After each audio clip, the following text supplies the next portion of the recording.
The ratings are in for this week's edition of AEW Dynamite on TBS, of course airing on Christmas night. Jon Moxley and the Death Riders turn the lights out on the final episode of AEW Rampage. Cody Rhodes versus Kevin Owens at the Royal Rumble in a ladder match for the WWE Championship has been confirmed. More details on the Lucha Brothers situation with All Elite Wrestling.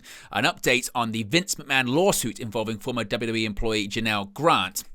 Tony Khan comments on the potential return of Ricky Starks to All Elite Wrestling. The Women's World Title match for the Raw debut on Netflix has received a brand new stipulation. Plus, we've got more details on Jordan Grace's expiring TNA Wrestling contract.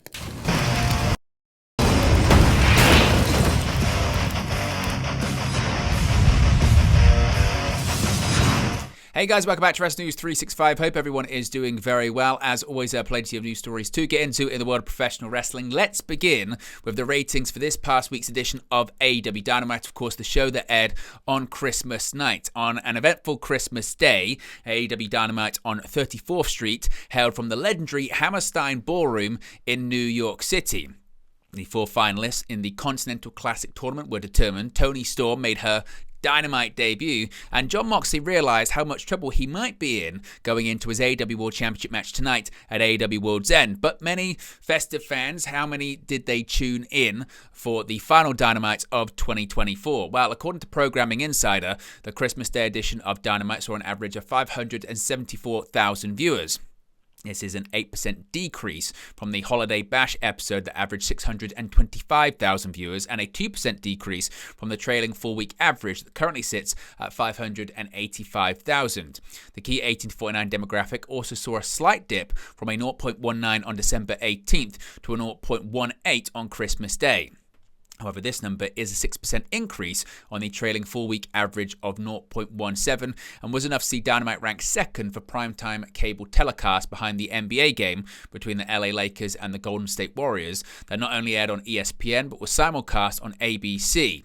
Now, speaking of simulcast, Dynamite on 34th Street was the final episode of the show to air solely on TBS, as Fight for the Fallen special that takes place on January 1st will be simulcast on both TBS and the Max streaming service. As of this recording, it's unclear how much information regarding the show's performance on Max will be made publicly available. Now, last night was the final episode of AEW Rampage, as the show is now cancelled thanks to the brand new media rights agreement between AEW and Warner Bros. Discovery. Friday night saw the final edition of AEW Rampage end at the hands of Jon Moxley and the Death Riders. Much has been asked about how the weekly hour of wrestling would come to an end after 3 years, but the show went on as usual until the last segment, with Moxley and company appearing backstage to push Darby Allin down the stairs. Moxley then made his way down to the ring to cut a promo, calling for anyone in the locker room who had an issue with he or his people to come out and make themselves clear. Commander emerged first, only to be blindsided by Claudio Castagnoli, prompting Top Flight to come out and try to make the save. They were likewise taken out, with Orange Cassidy then coming out along with Willow Nightingale and fellow World's End title challenger Jay White. Thus ensued a large brawl as more roster members came out, with Christian Cage shown to be surveying the situation. He still holds a cash-in contract for the AEW World Championship. Pac then struck a production board which caused the lights in the venue to go out, allowing the Death Riders to escape from the brawl. Moxley was finally shown backstage, forcing his way into the production truck, promising to end the chaos and plugging World's End one last time before declaring the end of Rampage and forcing the backstage team to shut the show down.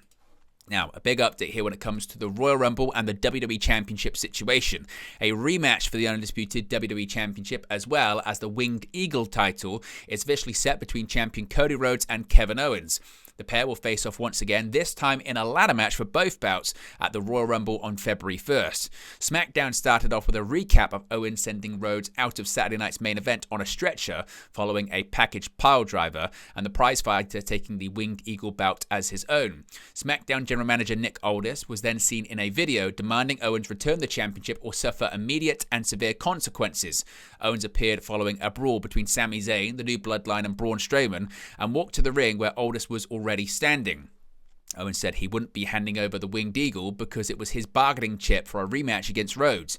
He mentioned he had the match won, but there was no referee to count the pinfall. Owens said Aldis could have it back, but Rhodes needs to come and take it. Aldis reminded him it wasn't a negotiation, and that if he didn't hand over the belt, he would never set foot in a WWE ring again.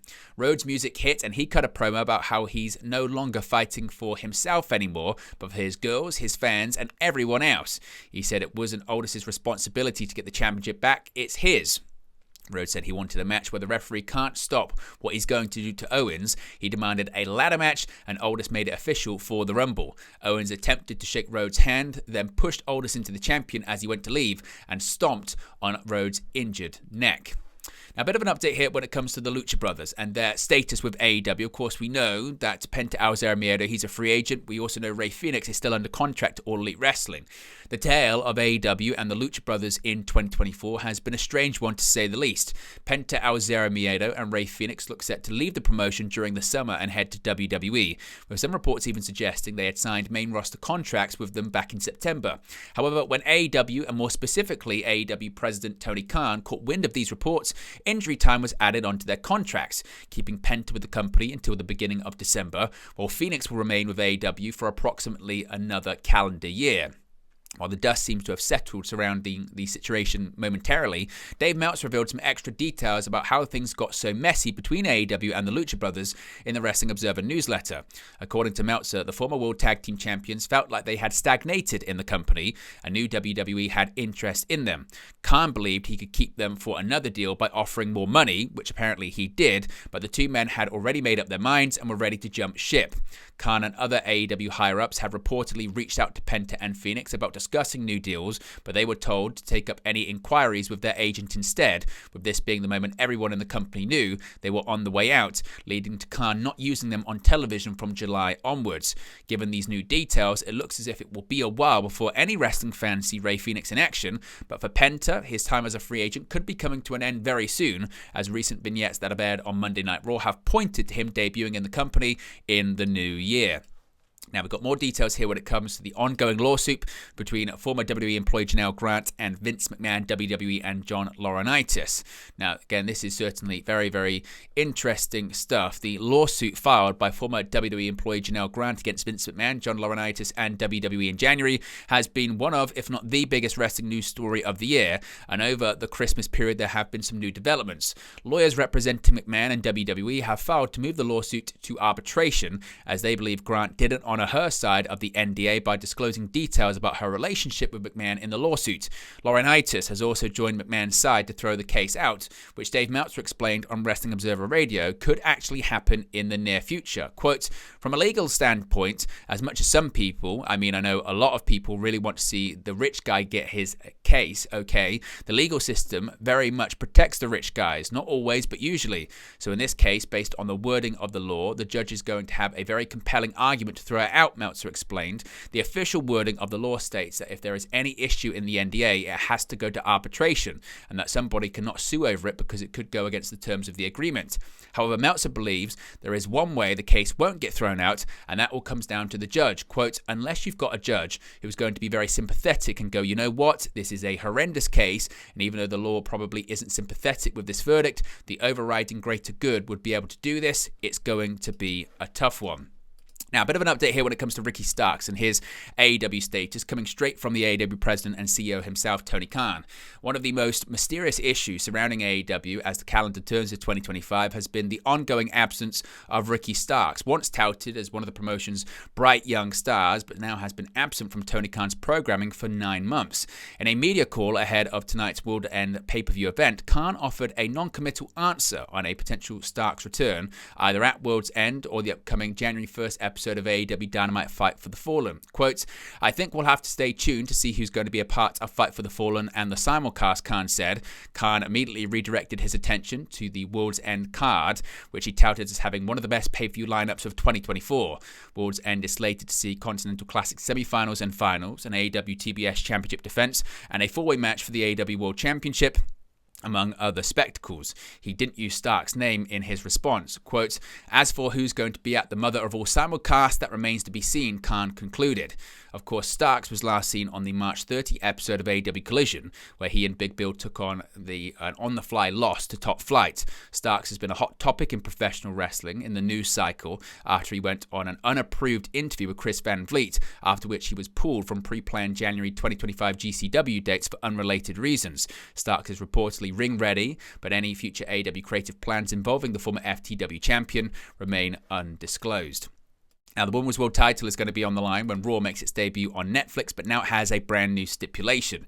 Rhea Ripley will finally get the chance to avenge her two missed opportunities at getting her Women's World Championship back from Liv Morgan on the January 6th, 2025 episode of Raw, which will also act as the company's debut on Netflix, and because of that, Ripley and Morgan's match has just gotten even bigger. It was officially announced on the December 26th episode of WWE Main Event that the Women's World Championship match between Ripley and Morgan will now be a last woman standing match. Ripley has experience with the stipulation, having faced Morgan's current Judgment Day stablemate Raquel Rodriguez in a last woman standing match during the 2021 New Year's Evil edition of NXT, which coincidentally aired on January 6. However, Morgan will be competing under the stipulation for the very first time, but given that one of her closest allies not only has experience in the match, but actually defeated Rhea Ripley 4 years earlier, she won't be entering the match uneducated. While Ripley wasn't the woman Morgan beat to become the champion, Morgan has virtually taken everything else from her most fearsome rival. Morgan inadvertently put Ripley on the shelf with an injury shortly after WrestleMania 40, forcing her to vacate the belt that Morgan would later beat Becky Lynch for at the King and Queen of the Ring event back in May. Since then, Morgan has taken Dominic Mysterio for herself, defeated Ripley at SummerSlam in August, and managed to escape with her title in their rematch at Bad Blood in October, thanks to interference from the aforementioned Rodriguez. The match will be joined by the finals of the Women's Intercontinental Championship Tournament, CM Punk wrestling his first match on Raw in 11 years against Seth Rollins, and Roman Reigns facing Solo Sikoa in Tribal Combat. And finally, speaking of the women's division, it could be joined in WWE by Jordynne Grace, because Grace is set to finish up with TNA Wrestling, but she isn't done quite yet. Fightful Select have confirmed that Grace's deal was up in early 2025 as opposed to mid-2025, which was the originally agreed to length. However, quite a while back, Jordynne Grace agreed to an amendment in her TNA Wrestling contract. However, unlike a number of other TNA talent, Grace's deal isn't up just yet. With several contracts coming up at the end of 2024, Grace's actually goes beyond that. Fightful's Sean Ross Sapp has confirmed that Grace's last contracted dates for TNA are the weekend of TNA Genesis, which is January 19th, 2025. She's scheduled to take on a returning Tessa Blanchard at the show. Following that, Grace is set to hit free agency. There is interest from WWE, and she would be a free agent in time to appear at the Royal Rumble Premium Live event. But there you go, guys. The latest pro wrestling news for you. Be sure to smash a like on the like button. Be sure to subscribe bottom right-hand corner. As always, let me know your thoughts in the comment section below, and I'll speak to you again very, very soon.